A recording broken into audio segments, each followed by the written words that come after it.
Hello, magandang araw po mga kadiskarte at mga kasinong. Andito po tayo Iloilo. Dito po tayo sa kanila ni Sir Martin. Nag-install ng set C ng Sinong rice mill machine. Tapos na po kami mag-training at demo. So hayaan na rin namin siyang mag-operate. Na siya mismo yung mag-operate. Yan. So hindi pa po yan final kasi transfer pa po itong machine niya. So temporary pa po itong paglalagyan niya. Yan.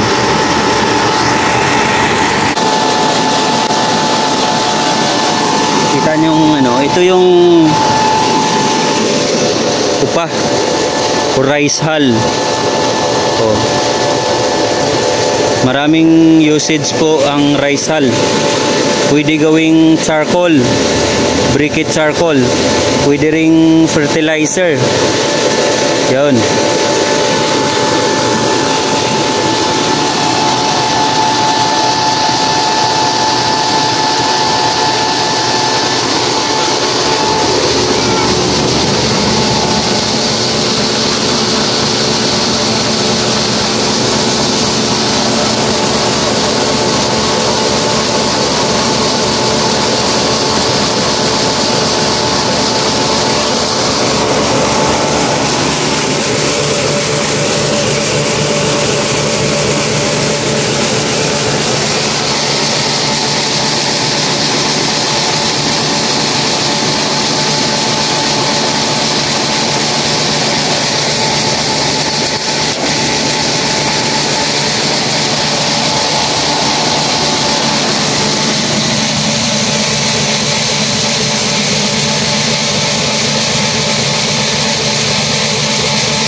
Itong variety po ng palay na to, medyo manipis po siya. Ang variety po nito ay jackpot. Ito po ay bigay ng government sa kanila. Binhi galing sa government ang jackpot. So ang lang nito medyo manipis, kaya madaling maputol. So yun po, ang variety nito ay jackpot.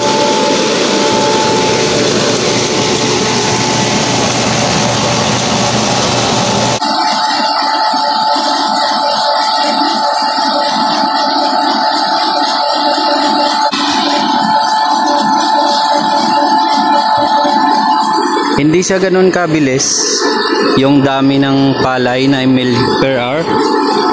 6 hanggang 7 sakong palay bawat oras ang capacity nito.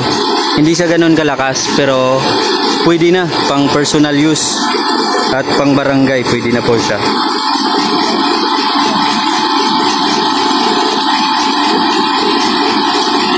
Yan, DIY lang muna yung pinaglagyan natin ng machine kasi temporary pa po yan.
Kuha na tigpulo na tigkalan kasi ako. Tigpulo lagi kalan daw. Bandiya ya.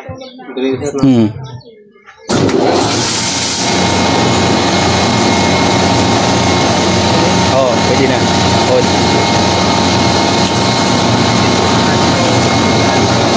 Pabri, ano sir?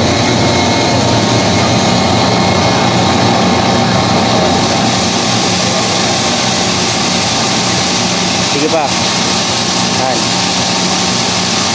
Sino?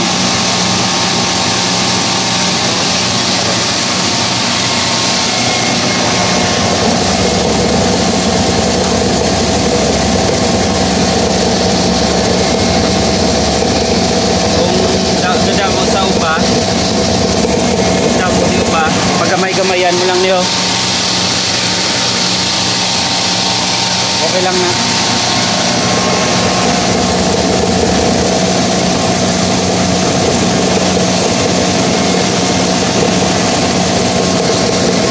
Hindi ma-open sir. 0 lang na yun, 1. 1, sige, sige. Sige pa. 1, 1.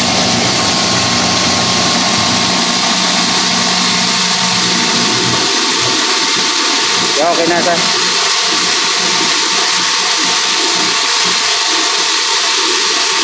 May mga pasi. Normal lang ni sakay bago pa papandar. Medyo brown pa sa kung 1. Kung damo sa pasi, pataasan mo, butang mo sa 2. Di lang, hindi ka magliso. Plus sanay, butang sa 2. Okay, nan. Ito na briyan sa. Sila manaog lang nasa. Ito wala na mga pasi-pasi.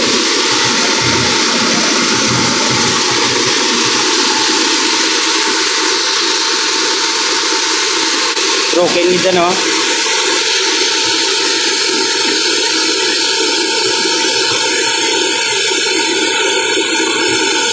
Okay naman. Bawat 0.5. Okay kaya.